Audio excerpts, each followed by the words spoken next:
धनगर प्रतिष्ठान ठाणे जिल्हा धनगर प्रतिष्ठान महिला मंडळ ठाणे यांच्या वतीने रविवारी धनगर रत्न पुरस्कार सोहळ्याचं आयोजन करण्यात आलं होतं। यामध्ये विविध क्षेत्रामध्ये उल्लेखनीय कार्य करणाऱ्या धनगर समाजातील मान्यवरांना पुरस्कार देऊन सन्मानित करण्यात आले। दरवर्षी या पुरस्कार सोहळ्याचं आयोजन केलं जातं। यावर्षीचे धनगर रत्न पुरस्कार तेजस्विनी गलांडे, गणेश कुरकुंडे, अनिकेत वडसे, अनिल झोरे, अक्षय मासाळ, डॉक्टर स्मिता काळे बंडगर, भीमराव जानकर, नागूअप्पा विरकर, आकांक्षा विरकर, सचिन तामखेडे, राजमाता अहिल्यादेवी होळकर प्रतिष्ठान नवी मुंबई यांना प्रदान करण्यात आले आहे। तर पुशअप्समध्ये गिनीज बुक ऑफ रेकॉर्ड करणारे संजय देवकाते यांचा विशेष सन्मान करण्यात आला आहे। ठाण्यातील पाचपाकाडी येथील ठाणे महानगरपालिकेच्या नरेंद्र बल्लाळ सभागृह येथे आयोजित करण्यात आलेल्या कार्यक्रमाला आमदार संजय केळकर, वसई विरार महापालिका अतिरिक्त आयुक्त संजय हेरवाडे, यशवंत सेना सेनापती माधवभाऊ गडदे, माजी नगरसेविका विशाखा खताळ, समाजाचे नेते जयसिंग तात्या शेडगे, बाबासाहेब दगडे, संजय वाघमोळे, यशवंत सेना नवी मुंबई अध्यक्ष अभिजित कोकरे, समाजसेवक संदेश कवितके, संस्थेचे अध्यक्ष दीपक कुरकुंडे, महिला अध्यक्ष माधवी गणेश बारगीर इत्यादींसह इतर मान्यवर येथे उपस्थित होते। पुण्यश्लोक अहिल्यादेवी होळकर यांचं कार्य मोठं आहे की सर्व समाजाने त्यांची पूजा केली पाहिजे अशा शब्दामध्ये आमदार संजय केळकर यांनी अहिल्यादेवींच्या कार्याचा गौरव केला। समाजातील रत्न शोधून त्यांना पुरस्काराच्या माध्यमातून बळ देण्याचं काम धनगर प्रतिष्ठान करत आहे, त्यामुळे प्रतिष्ठानचं कौतुक करावं तितकं कमी आहे असं देखील यावेळी केळकर यांनी म्हटले। धनगर प्रतिष्ठानच्या माध्यमातून या शहरामध्ये आणि जिल्ह्यामध्ये या प्रकारचे उपक्रम राबवले जातात की खऱ्या अर्थाने समाजामधल्या लोकांना प्रोत्साहन देणं, योजना बनवणं, ज्या प्रलंबित त्यांची जी काही कामं आहेत, विषय आहेत त्या पूर्ण करणं, सुशोभीकरण करण्याच्या दृष्टीने प्रयत्न करणं, असे निरनिराळे काम गेली 12-13 वर्षापासून हे प्रतिष्ठान घेत आहे। आणि आज जवळजवळ 11 लोकांना धनगर रत्न पुरस्कार देण्यात आला अहिल्यादेवी होळकर जयंतीच्या निमित्ताने। आणि त्या विविध क्षेत्रामधली ही सगळी मंडळी कर्तृत्ववान आहेत की ज्यांनी खरंच फार मोठं कार्य हे आपल्या आपल्या क्षेत्रात केलं आणि त्यांना प्रोत्साहन देण्याचं काम जे प्रतिष्ठान करतंय, मी त्यांचं अभिनंदन करतो। पण दरवर्षी धनगर रत्न पुरस्कार सोहळ्याचं आयोजन करतो। यंदाचं हे 13वे वर्ष आहे। आपण गेले 13 वर्षापासून या पुरस्कार सोहळा आयोजित करतो। समाजामध्ये भरपूर असे विविध मान्यवर आहेत जे विविध क्षेत्रामध्ये चांगलं काम करतात, त्यांना कुठेतरी प्रोत्साहन देण्याचं हेतू आमचा आहे आणि त्यासाठी आपण हा धनगर रत्न पुरस्कार सुरू केलेला आहे।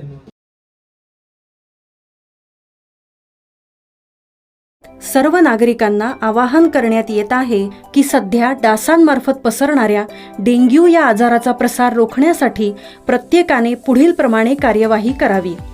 डेंग्यू आजार एडिस इजिप्ती हा डास चावल्याने होतो। या डासांची पैदास साचलेल्या किंवा साचवलेल्या स्वच्छ पाण्यामध्ये होते। 8 दिवसांपेक्षा जास्त दिवस पाणी उघडे व साचून राहिल्यास त्यात डास अंडी घालतात। अंड्यांच्या अळ्या तयार होऊन पुढे डास तयार होतात।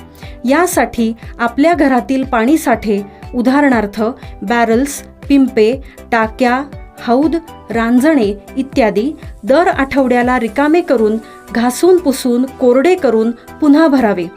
1 दिवस कोरडा दिवस म्हणून पाळावा। पाणी साठ्यांना घट्ट झाकणे बसवावीत किंवा जुनी साडी, चादर, धोतर यांनी बांधून झाकून ठेवावीत, म्हणजे डास त्यात जाऊन अंडी घालणार नाहीत। घराच्या गच्चीवर, आजूबाजूला, अंगणात कोठेही पाणी साचू देऊ नये। भंगार सामान उघड्यावर टाकू नये, उदाहरणार्थ टायर्स, प्लास्टिक सामान, कुंड्या, टाकाऊ वस्तू इत्यादी। अशा सामानात पावसाचे पाणी साठून त्यात डेंग्यूच्या डासांची पैदास होते। घरातील कूलर्स, फ्रीजच्या पाठीमागील ट्रे हे देखील वेळोवेळी कोरडे करावेत। लक्षात ठेवा, नुसत्या फवारणीने डास घनता कमी होत नाही, तर त्यासाठी डास पैदास ठिकाणे नष्ट करणे ही आपल्या सर्वांची जबाबदारी आहे। कोणताही ताप अंगावर न काढता जवळच्या शासकीय रुग्णालयात मोफत औषधोपचार घ्या। अशा प्रकारे नागरिकांनी सहकार्य केल्यास डेंग्यूचा प्रसार रोखणे सहज शक्य आहे।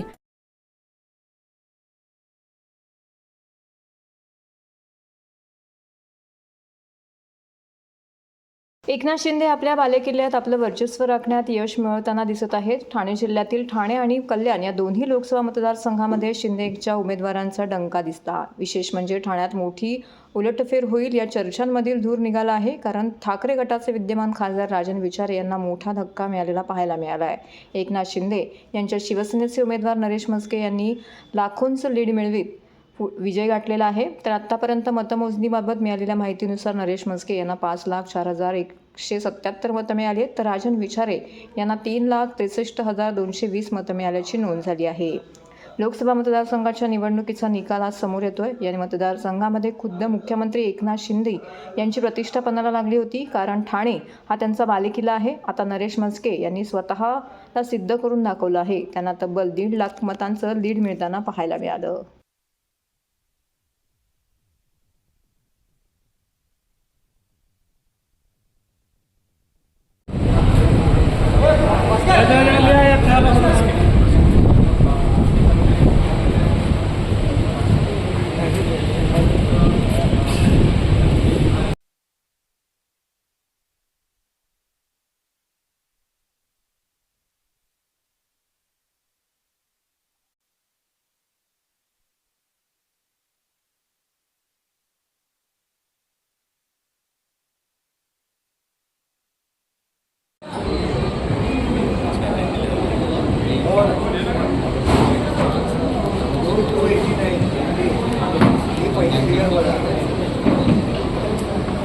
विशाल आपलाच आहे.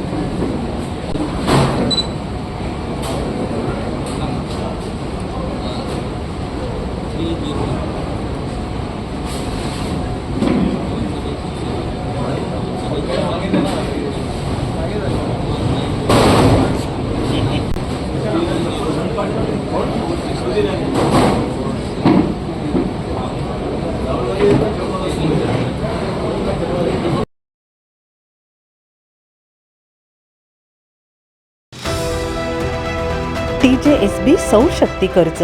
Go green. करा वीज बिलावर बचत. आकर्षक व्याजदर, 84 महिने परतफेड कालावधी, 80% लोन, व्यावसायिक आणि उद्योजकांकरता सुद्धा. अधिक माहितीसाठी तुमच्या जवळच्या शाखेला भेट द्या किंवा संपर्क साधा. 1800-223-466 आणि 1800-266-3466.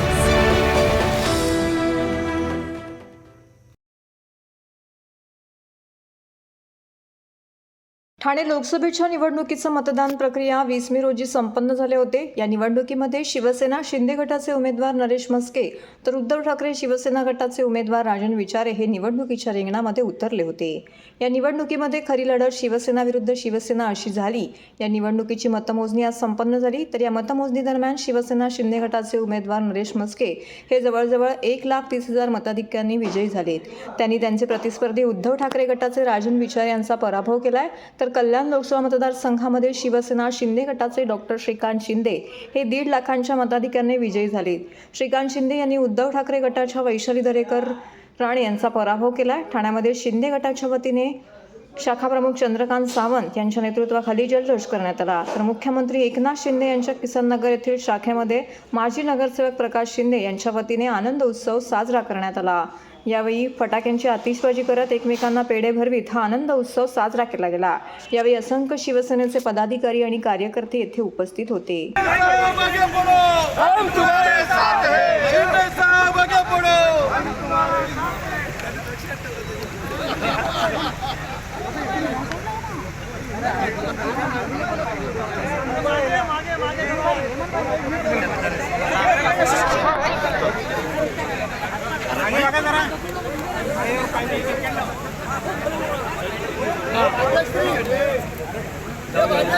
कार्यकर्ता जाऊ द्या, कार्यकर्ता पुढे जाऊ द्या. कार्यकर्ते जरा मागे, कार्यकर्ता पुढे जाऊ द्या पहिले.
हा जो विजय आहे हा माननीय नरेंद्र मोदी साहेब यांचा करिश्मा आणि माननीय मुख्यमंत्री आमचे नेते एकनाथ शिंदे साहेब यांनी केलेली मेहनत आणि ठाण्यामधील जनतेमध्ये त्यांचं असलेलं मनातील असलेलं स्थान याचा हा विजय आहे.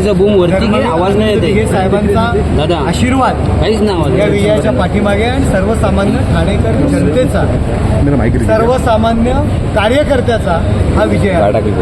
जनतेने दाखवून दिलेला आहे की धर्मवीर आनंद दिघे साहेबांचा खरा शिष्य कोण.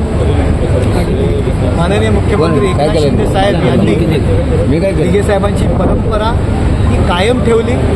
सर्वसाधारण कार्यकर्त्याच्या पाठीशी उभं राहिलं.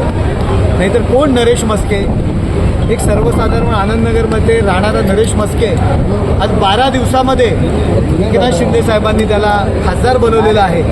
त्यामुळे खरा शिष्य कोण आहे धर्मवीर आनंद दिघे साहेबांचा. की दिघे साहेब छोट्यातल्या छोट्याच्या माणसाला सुद्धा राजा बनवायचे, मोठा बनवायचे. तशाच पद्धतीने एकनाथ शिंदे साहेबांनी माझ्या पाठीशी हात ठेवून मला सर्वसाधारण एक नगर काम करणाऱ्या कार्यकर्त्याला आज खासदार बनवलेला आहे. त्यामुळे ठाण्यातील जनतेने दाखवून दिलेले खरा शिष्य कोण.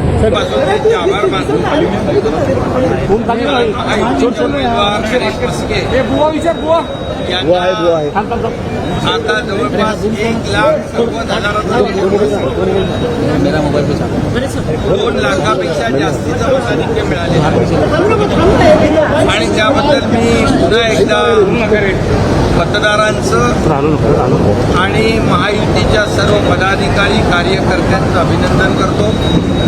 कारण त्यांनी मेहनत घेतली आणि लोकसभा जो आहे हा शिवसेनेचा बालेकिल्ला, धर्मवीर आनंद दिघे साहेबांचा बालेकिल्ला, बाळासाहेब ठाकरे शिवसेना प्रमुख यांचं प्रेम असलेला ठाणे जिल्हा, ठाणे लोकसभा यामध्ये महायुतीचा भगवा झेंडा विजयाच्या रूपाने डौलाने आणि एक सर्वसामान्य कार्यकर्ता या मतदारसंघामधून उमेदवार होता आणि सर्वांनी भरभरून प्रतिसाद दिला आणि ठाण्याचा बालेकिल्ला अबाधित राहिला. ठाणे महानगरपालिका क्षेत्रातील बहुतांश मोठे आणि छोटे नाले, गटार यांची सफाई पूर्ण होत आली आहे. दररोज वाहून येणारा तरंगता कचरा काढण्याचं काम दैनंदिन स्वरूपामध्ये केलं जात आहे, अशी माहिती ठाणे महापालिका आयुक्त सौरभ राव यांनी दिली आहे. अंतिम टप्प्यात असलेल्या नालेसफाईच्या कामांची पाहणी राव यांनी सोमवारी केली. गेले महिनाभर नालेसफाई सुरू आहे. सर्व प्रभागांमध्ये विविध एजन्सीच्या माध्यमातून नालेसफाई करण्यात आली आहे. त्यावर घनकचरा विभाग आणि वरिष्ठ अधिकारी यांची देखरेखही होती. मी स्वतः वेगवेगळ्या भागातील नाल्यांच्या कामांची पाहणी केलेली आहे. काही ठिकाणी जिथे नाल्यांची तोंड बंद होतात तिथे जाळ्या लावून ठराविक काळाने तरंगता कचरा काढण्यात येत आहे. त्यामुळे पाण्याचा प्रवाह विना अडथळा सुरू राहील, असं देखील आयुक्त राव यांनी म्हटलंय. नाल्यांच्या पाहणी दरम्यान काही ठिकाणी काही गटारांचं रुंदीकरण, नाल्यांचे बळकटीकरण अशा अल्प दीर्घ मुदतीची कामे हाती घेण्याची आवश्यकता असल्याचं लक्षात आलंय. त्यामुळे आता त्यादृष्टीने अल्प मुदती आणि दीर्घ मुदतीत करायच्या उपाययोजना यांचे नियोजन सुरू आहे. अल्प मुदतीत कामांचं नियोजन पावसाळ्याच्या काळात करण्यात येईल. पावसाळा संपल्यानंतर त्यावर कार्यवाही केली जाईल, असं देखील राव यांनी स्पष्ट केलंय. वृंदावन सोसायटी, ऋतू पार्क येथील नाला, राबोळी रुस्तमजी येथील नाला, केविला येथील कारागृहालगतचा नाला, कोपरीमधील बेम्स येथील नाला, पासपोर्ट कार्यालगतचा नाला, पेढ्या मारुती मंदिर परिसर यांची आयुक्त राव यांनी पाहणी केली. पेढ्या मारुती मंदिरापाशी नागरिकांशी संवाद देखील साधला, त्यांच्या समस्या जाणून घेतल्या आणि या पाहणी दौऱ्यात अतिरिक्त आयुक्त संदीप माळवी, अतिरिक्त आयुक्त प्रशांत रोडे, उपायुक्त तुषार पवार, उपायुक्त जी गोदेपुरे, सहाय्यक आयुक्त महेश आहेर, सहाय्यक आयुक्त सोपान भाईक, उपनगर अभियंता विकास ढोले, आरोग्य अधिकारी डॉक्टर राणे शिंदे इत्यादी अधिकारी यामध्ये सहभागी झाले होते. मान्सून तयारीच्या अनुषंगाने ठाणे सिटीमध्ये मोठ्या प्रमाणावर आपले जे नाले आहेत, नैसर्गिक नाले, त्याची साफसफाईचं काम आपण हाती घेतलं आहे. साधारणतः मागील 1 महिन्याभरापासून आपण या कामात पूर्ण एजन्सी इन्व्हॉल्व केली आहे. 9चे 9 प्रभाग समितीमध्ये आपण वेगवेगळी एजन्सी डिप्लॉय करून त्यांच्या मदतीतून नाल्यांची साफसफाई आपण करतो. वरिष्ठ अधिकाऱ्यांचं सतत त्याच्यावर मार्गदर्शन आणि संनियंत्रण आहे. माझंसुद्धा 4था-5वा व्हिजिट आहे प्रत्येक लोकेशनवर. साधारणतः सर्व प्रमुख जे आपले नाले आहेत त्याची सफाईचं काम कंप्लीट झालेलं आहे. अजून बरेचसा फ्लोटिंग मटेरियल आपला दिसते, जे दर दिवस फ्लोट होऊन येणारा मटेरियल आहे, त्यालासुद्धा आपण कॅप्चर करण्याचा प्रयत्न करतो. अनेक लोकेशनवर आपण एक टेम्पररी मेजर म्हणून जाळी बसवला आहे, जेणेकरून येणारा जे कचरा आता नव्याने क्लीन केल्यानंतर येणारा जे कचरा आहे, फ्लोटिंग मटेरियल आहे, तो आपण कॅप्चर करू, तो अरेस्ट करू आणि त्याला बाहेर काढत बसू. काही लोकेशनवर मीडियम टर्म आणि लाँग टर्म सोल्युशनची आवश्यकता आहे. मीडियम टर्म सोल्युशन जिथे जिथे आपल्याला घ्यायचं आहे तो काम आता आपण मान्सूनच्या दरम्यान त्याची प्लॅनिंग करणार आणि त्याच्यानंतर मान्सून समाप्त झाल्यानंतर लगेच त्याची कारवाई आपण सुरू करणार. त्याचा एक डिटेल मास्टर प्लॅन पूर्ण सिटीचा आपण तयार करण्याची एक प्रक्रिया सुरू केलेला आहे.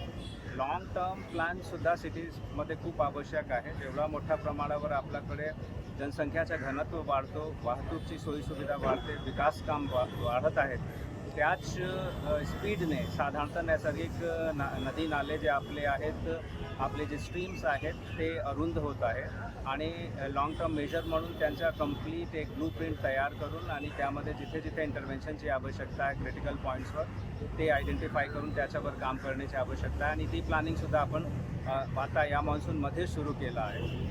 उदाहरण द्यायचं असेल तर पेढ्या मारुती हा जे परिसर आहे तो सखल भाग आहे आणि तिथे एक सारखी परिस्थिती तयार झालेली आहे, बशीसारखी. 4-5 रस्ते येऊन तिथे एकाच लोकेशनवर भेटतात. तिथे जे चेंबर्स आहेत ते अरुंद आहेत आणि चेंबरतून जे बाहेर पडणारा पाणी आहे खाडीकडे जाणारा, तो सुद्धा आपल्याला तो आउटलेट परत अरुंद झालेला आहे तिथे अनियोजित विकासामुळे. आता या कंप्लीट गोष्टीचा विचार करून आणि त्याच्यासाठी तिथे आपल्याला एक इंटिग्रेटेड प्लॅन आवश्यक आहे, ज्यामध्ये IIT मुंबईची मदत घेऊन आपल्याकडची जे इंजिनियर मंडळी आहे, आपले कन्सल्टंट्स आहेत त्यांची मदत घेऊन आणि तसेच स्थानिक जे नागरिक आहेत, व्यापारी आहेत, सन्मानित जनप्रतिनिधी आहेत त्यांचा ओपिनियन घेऊन आपण लाँग टर्म प्लॅनसुद्धा करणार आहेत. थोडक्यात या मान्सून मध्ये आपण ठाणे महानगरपालिकेने जे काही तयारी केलेली आहे त्याच्या आधारावर आपल्याला असं वाटते की आपण मान्सूनला तोंड देण्यासाठी तयार आहोत. साधारणतः पुढील 4 महिन्यामध्ये 48 दिवस आपल्याकडे हाय टाईडचे दिवस असणार आहे. प्रत्येक महिन्यामध्ये 12 दिवसचा हाय टाईडचा दिवस असणार आहे. IMDच्या प्रेडिक्शनप्रमाणे यावर्षी 6 ते 10% अतिरिक्त पाऊस पडणार आहे, मान्सूनचा जोर राहणार आहे. तो निश्चितरित्या आपल्यासाठी एक चॅलेंज आहे, परंतु मला विश्वास आहे की आपली यंत्रणा या अतिरिक्त मान्सूनला सुद्धा त्या चॅलेंजच्या समोर जाण्यासाठी तयार आहे आणि आपण कम्प्लिटली सज्ज आहोत, सतर्क आहोत. 1 जूनपासून आपल्या 24/7चा कंट्रोल रूमसुद्धा आपण सुरू केलेला आहे. त्यामध्ये पोलीस डिपार्टमेंट, ठाणे महानगरपालिकेचे अधिकारी कर्मचारी, डिझास्टर मॅनेजमेंटचे अधिकारी कर्मचारी आणि विद्युत मंडळचे अधिकारी कर्मचारी आपण तिथे बसवला आहे आणि कुठल्याही प्रकारची तक्रार, कुठल्याही प्रकारची जे आपल्या समोर संकट लहान मोठा आला तर त्याला आपण सम्मिलित पद्धतीने तोंड देऊ.